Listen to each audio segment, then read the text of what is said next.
How is everybody going? Good. Put your hand up if you're not cold. I was expecting everyone in that huddle maybe to put their hands up. Oh my gosh, welcome to spring. But, it's alright, at least we had a nice sunset, so that is good. Well, welcome to family dinner, everyone. Good to have you here. Bit of family time, bit of dinner time, bit of a breeze, but we got plenty of mushroom heaters, so we're doing alright.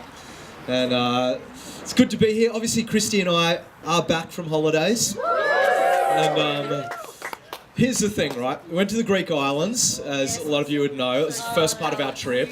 And I think a lot of people have that in their head. Because a lot of people have said to me, you're looking really tanned. Now, I look in the mirror. I don't look that tanned. But I think people have decided, they're like, look, we saw the photos, lots of sunshine, lots of beach. You're going to come back really tan. So they've just kind of got that as a preemptive statement in their head for when they see us. So if you're one of those people that told me I look tan, thank you, but I know what you did there. We spent the second week in London, and anyone here from the UK? This definitely doesn't apply to you, but in London, I actually think people get paler. So we did have a tan, but I know, that couldn't have worked out any better. Thank you. I feel like we're a good team. In my head, I was just like, yes, this is going to be awesome. But literally, we were so brown, so crisp, and 8 days in London, and I came back and standing next to Cameron Barker, now I look tanned. So, now he looks tanned. Sorry, I'm trying to emphasise my paleness. I don't know what I'm saying. It's the jet lag. But, yeah, the fun thing about it is, we got back on Saturday, right? Sunday morning, woke up at about 2 a.m. It was awesome, ready to go, ready to party. Monday morning, woke up at, about 3 a.m. We're doing pretty good, just ready to hit the day, get a good start on the day. Monday night, I went to bed at 5 p.m, just crashed, no self-discipline, I just want to sleep. And I woke up at 12:17 p.m, just ready to go for the next day, and just powered on through. And managed to get it to 4:17 was the time. I looked at a clock this morning when I woke up, so we're doing pretty well. It's awesome. Just love getting up early and spending time with Jesus. And, it's great. Well, good to be here. We're going to do a couple of things tonight. First of all, we've already eaten food, tick. Secondly, we're going to honour an amazing leader in Frontline. Yes. So we try and do this whenever we gather as leaders for family dinner, but this is how we're going to do it. We're going to clap it down. When I say, we're going to just start with the slow clap and just build it up to like speed clap, and then just finish with the craziest cheer, and then I'm going to announce who it is, all right? But first of all, before we do that, this person is awesome, and we love you, and we appreciate you. And as soon as we clap down and cheer, and I say your name, you can come and join me on this stool. All right, so let's get the clap going.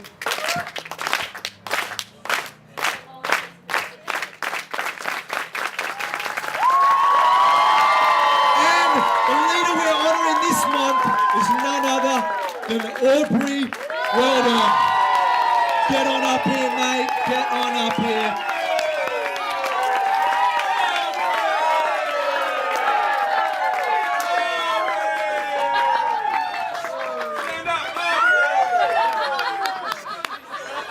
Tuck it on in. Hey, he's got a foot on Simon Grissetti. Give him some credit.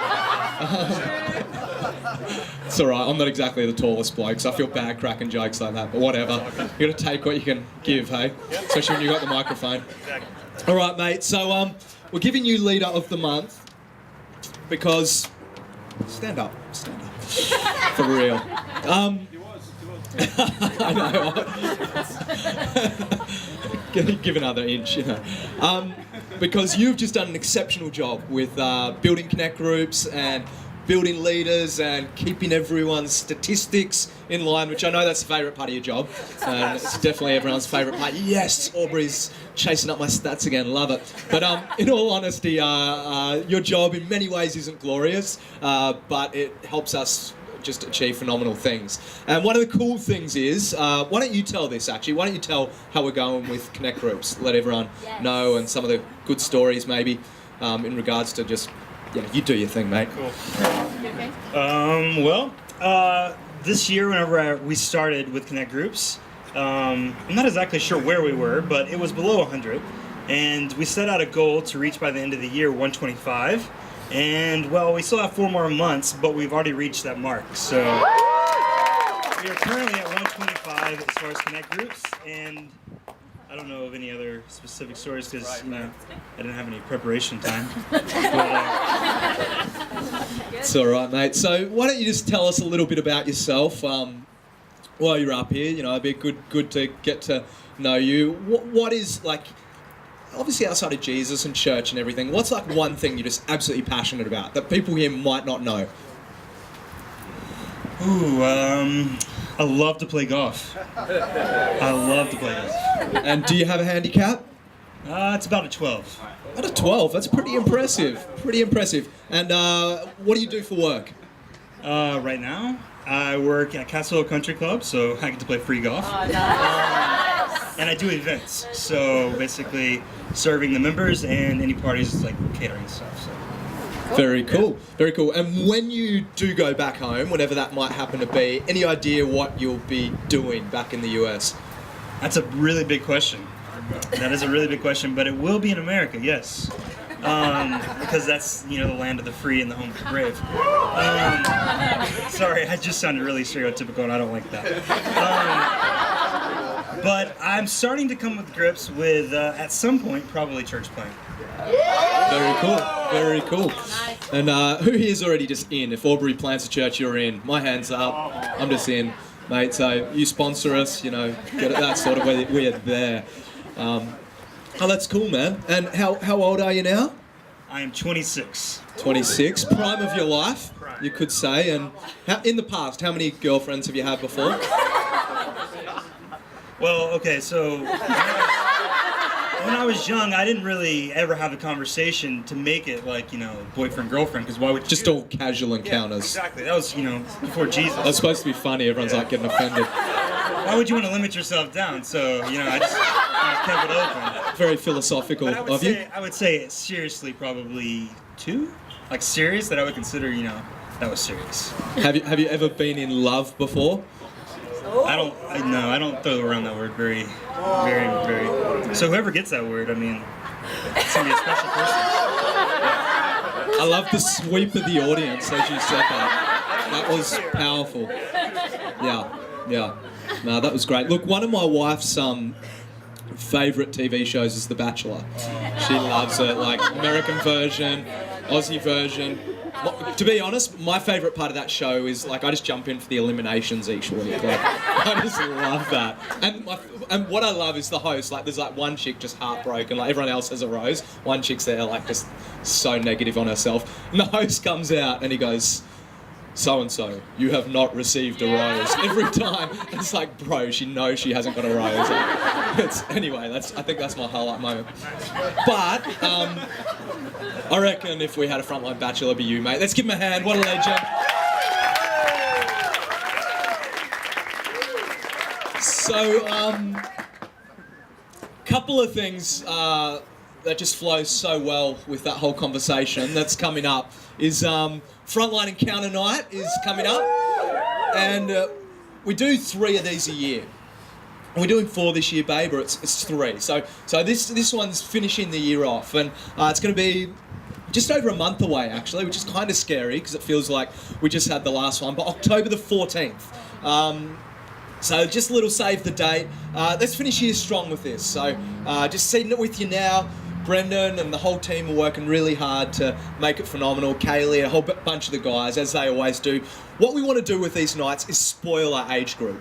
So we're not asking you as a leadership team to get people there. That's obviously part of it, but sometimes it's encounter, we're just going to get people there. Now we want you to jump on the other side of it going, hey, we want to spoil as many people in our age group as possible and kind of just showcase that we believe in them, we think they're amazing, and just kind of show them off in a way, kind of show off, go, you are embody what Frontline is, and you guys are on the front line of living large, representing Jesus so well in your lives, and just help us do that, all right? Let's really let's spoil our age group, and I know you guys will be in on that. It'll be cool. Other thing, second save the date is Frontline Retreat, and we're going back to Wollongong this year.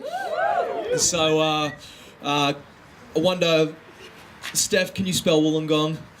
I was going to ask an American. It would have been funnier, but I'm as bad as no, I just realised that when I said it. Anyway, I'm sure you can. Let me try. No, Okay. it's okay. W-O-L-L-O-N-G Close. O-N-G-O. Yeah, something like that. Do you remember what the Aboriginal translation for the word Wollongong is? No, either. But what I do know is that Frontline Retreat, who was at Frontline Retreat last year? Great. Who's coming this year? Yeah, good. If you didn't have your hand up, that, my friend, is the door. No, in all seriousness, we would love the whole community just to opt into Retreat. Retreat is where we do retreat and we get away and we spend time together and we spend time setting ourselves apart to hear from God, and last year something really special happened, and we're going back, same place, same venue, same town, and if you're not aware, it's about an hour and a half south of here. Beautiful place, beautiful restaurants, cafes, beaches, and we go down there, we stay together, we gather together, and it's basically 2.5 days. And it's going to be a lot of fun. So we're launching Regos for them at the next Encounter. So I think it'd be great as a leadership team if we come to Encounter just ready to sign up, ready to jump on in, and let's just opt in straight from the get-go, because we don't want to be having to convince our leaders to come. We need our leaders, which you guys are core to what we're doing, and we see you as the leaders carrying this with us. We now need our leaders to be really focusing on bringing people that we know they need to get away and encounter, because it's going to set their year up for something special. So does that sound good? In with that, well, I'm going to hear from Christy. I reckon we should stand up. Let's give her a massive clap, massive cheer. Come on, we can do better than that.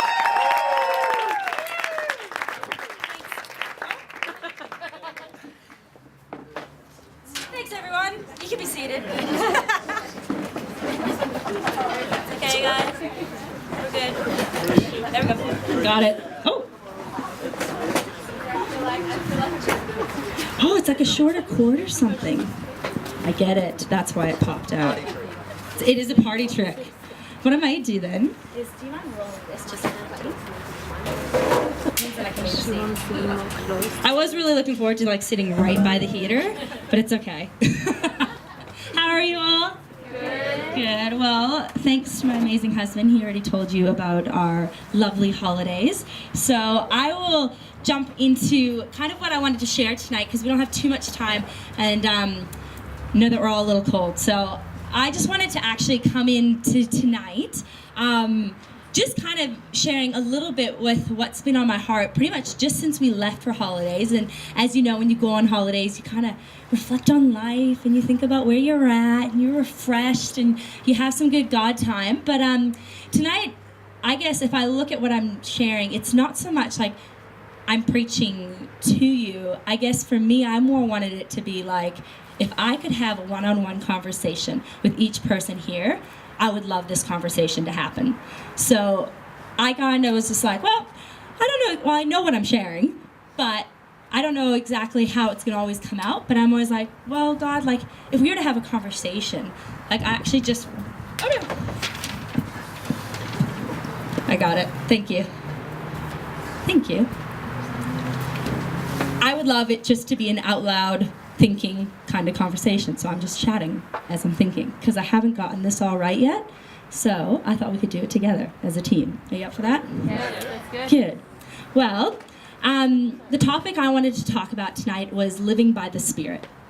And many of us will already know in Galatians 5:22-26 talks about the fruit of the Spirit. It says, "But the fruit of the Spirit is love, joy, peace, patience, kindness, goodness, faithfulness, gentleness, and self-control. Against such things there is no law. Those who belong to Christ Jesus have been crucified, and sinful nature.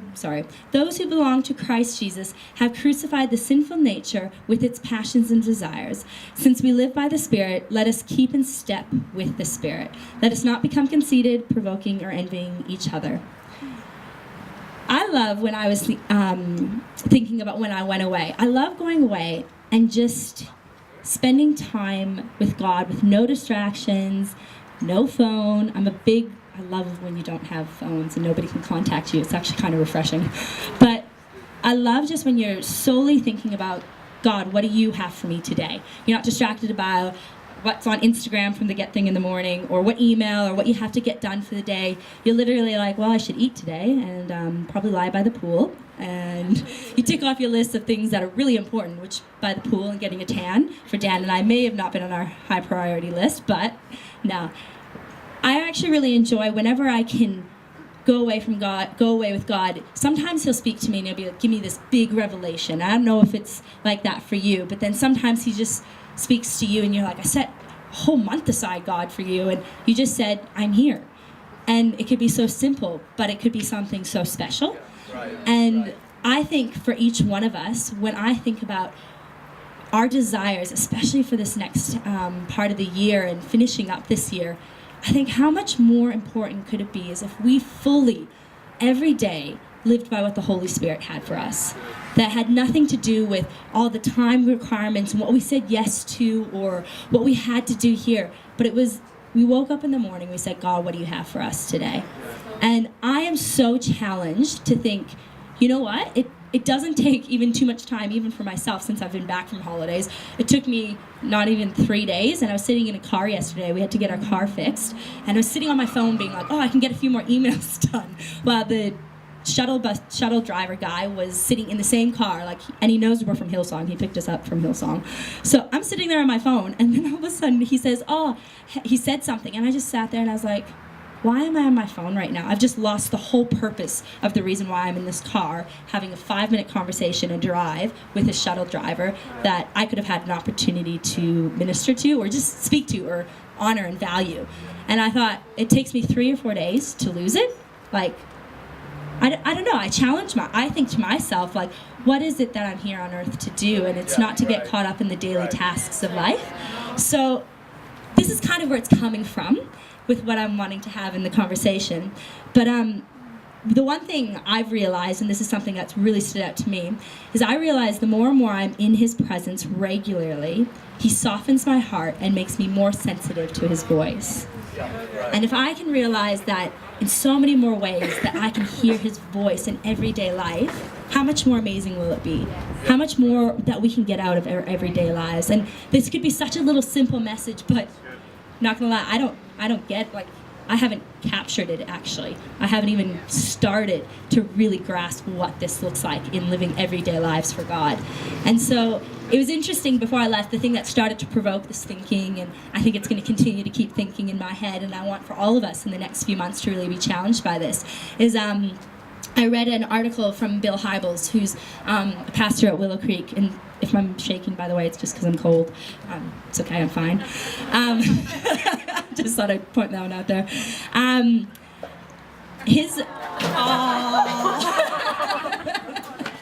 Sorry, you guys don't get to hear anymore. Thanks. Oh, so much better. But anyway, I read this article, and it was just an article that was about him and just quoted him and some of his thoughts in the last little while. And if you would have heard him at Hillsong Conference, you can start to see this coming out of the way he's communicating. He says, "We made a mistake. What we should have done when people crossed the line of faith and became Christians, we should have started telling people and teaching people that they have to take personal responsibility to become self-feeders. That we should have taught people how to read their Bible between services and how to do the spiritual practices much more aggressively on their own." I was I was just like, oh, it just challenged me. It had less to do in the article with all the programs we put on for people, but if we taught them to read the Word and have the spiritual disciplines, right, like how much more amazing is that? And it just captured my heart to think, how much more amazing could we do that in our young adults? You know, like, I know we've said this a few times that everything's vying for our attention in this age group. But you know what? The thing that needs to stand out the most, and the thing that's going to actually build us the most, and there's even something else that Bill said, I thought was really great, is he said, my schedule is far less about what I need to get done, but more about who I want to become. Who do I want to become? And if my schedule is isn't being fit in because I'm trying to make everybody else happy, it's actually supposed to be starting with God and what it is to be with Him and what He wants to do to make me happy. And so I guess it's just a conversation that I keep going in my head, and I just want to talk to us more about our spiritual practices, and that, you know what? Our spiritual practices need to be happening more often. My spiritual practices need to be happening more often, and I need to be more challenged by this. And my desire is to start to grasp this more and more. Like, I know I love Jesus, and I've loved Him since I was 5, but that's however many years, 26, 27, no, whatever, I can't do that. I'm only 28, it's okay, so it's whatever the math is. 23 years, thank you. But even in that short period of time, I'm like, or that could be a long period of time, I'm still feeling like I need to grasp that. So I don't know about you, but that to me is such a big challenge. But I don't want to be the person that when you think about who I'm leading, and I think about, oh, you should do what I say because I have so much wisdom. Oh, you could try, Christy, what's your advice on this? And I'm like, if I actually didn't say anything and told them to read the Word, how much better would that be? Like, I just sometimes shock myself to think, why do I even think I have what I can say when it comes down to what the Word will say and what God will say over your life? Anyway, this is, I know, with a conversation, but I keep going on a deeper and just a journey of thinking about how this will, I guess, affect my life, because I haven't mastered it, but I want to encourage you and challenge each one of us. Like, where are you at with your practices with God and your spiritual practices daily? And I guess for the next family dinner, I even want us to look at ways that when, you know what, we're going to spend some time sharing with each other where we're at with our spiritual practices. So you kind of have a month of homework to make sure you get it right. Just joking. But I actually want us to really have conversations about it, to be really real, that we're not just going to say we're going to do it, we're actually going to do it.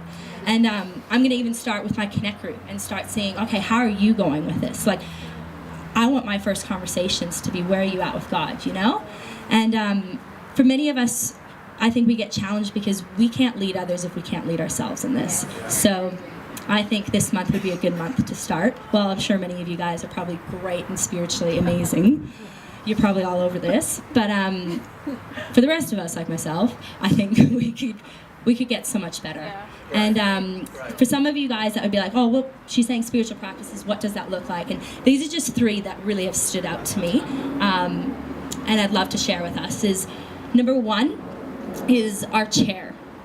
Now, as many of you guys would have heard through Hillsong Conference, Bill Hybels spoke about his chair and how he had his chair, a specific chair set aside so he would spend 15 minutes with God every day. And that chair would be specifically a place where he could meet with God.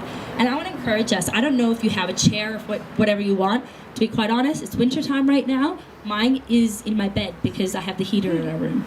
Keeps me warm. That's funny for me. But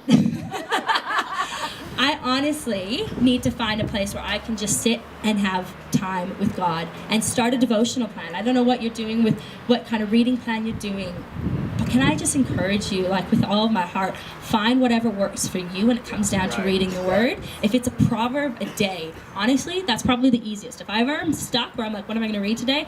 I go to whatever proverb, like, because 31 days in a month kind of idea. Find the day, if it's the 3rd today, right? 3rd, Proverbs 3rd.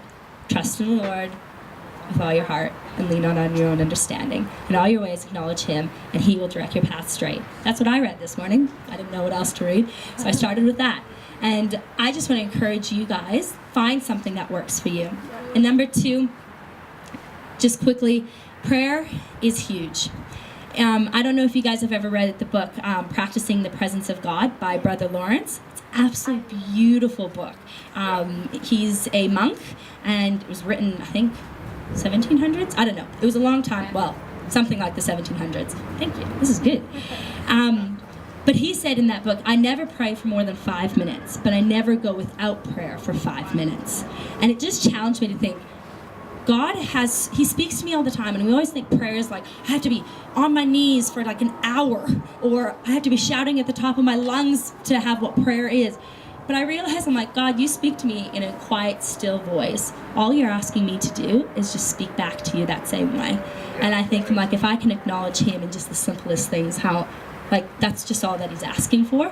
And so, well, that's what I know he's asking for me. But I just want to encourage you guys, practice prayer. It is the most amazing thing ever. And I love that thought. I never pray for more than 5 minutes, but I never go without prayer for 5 minutes.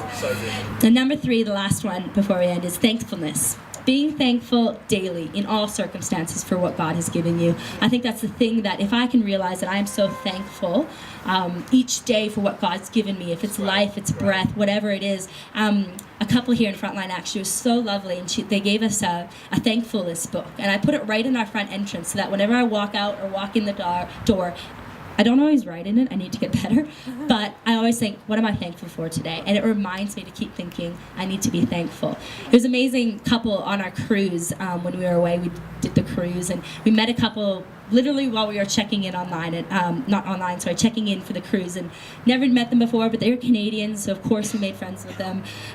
But they were so lovely, and we just had so much fun with them the whole week. But the thing I really took away from one of the girl, Leanne, she was so beautiful. She just had this heart, and they weren't Christians at all, but like her heart of thankfulness and genuineness was something that just stood out to me. I'm like, you don't even understand, like, in the sense of what God's giving you, let alone you're just so thankful for everything else. And she's just genuinely, thank you so much. Oh, that means so much. Oh, that's so nice. And she's like, thank you. You just brought her like a cup of water, seriously, and that was her response. And I just was taken back, being like, wow, I actually need to be a lot more polite, first of all.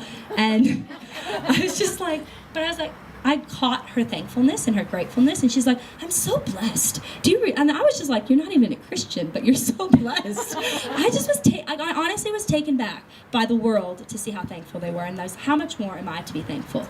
So I just want to encourage us, let's be thankful. And supposedly these are simple practices, but if you're like me, I haven't gotten them completely right. So I want to encourage us over this next month, let's think about it, because when we come back to family dinner, we're going to learn how we lead other people in this, but we first need to lead ourselves. So thank you guys for being here, and thank you. We love you. We know you have to get to evening college, but see you at church this weekend. Sunday night visits Friday, so Friday night church starts at 7 o'clock. We'll see you there. Bye.